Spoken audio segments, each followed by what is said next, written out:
I had a lot of people say, finally, Piers, you get it, right? And I wanted to say, listen, I'm trying to reach a place where I get this, but it's an incredibly complicated issue for someone who is not Arabic or Jewish to poke their head into. And I've had to cover it as a journalist for a long, long time. I think I said to you before that I was editor of the Daily Mirror in England when we opposed the Iraq War, for example. So, I have taken stands on this thing. On this one, I find, and I'm going to be completely straight with you, I discussed this with Jordan Peterson this week, and he did a pretty incendiary tweet in which he said, give them hell, Netanyahu, enough is enough.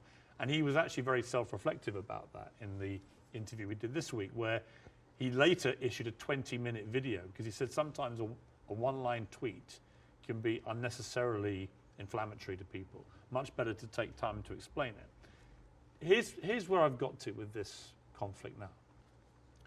I viewed what happened on October the 7th as an absolutely appalling atrocity, a terror attack of unimaginable horror. And I absolutely think that Israel has a right to defend itself from the people who committed it, Hamas. And I've questioned for the last 3-4 weeks, what is a proportionate response? And I have said repeatedly, I don't know the answer.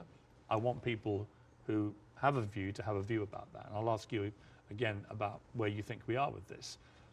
I also acknowledge that Hamas live amongst civilian population in Gaza. And therefore, if you do what the Israelis are currently doing, which is a ground offensive into Gaza, a lot of civilians are going to get killed. And at what point does that become disproportionate or even illegal? And I don't know the answers to those questions. And I have a moral quandary, because my instinct is to say that Israel has no choice but to respond to what happened in a very forceful manner. I understand why they want to eliminate Hamas altogether. I understand that if they feel they can, then perhaps we can move to a two-state solution or peace or whatever it may be, although I don't think Netanyahu will ever be the person to do that. But the moral question for me is, at what point does this become disproportionate?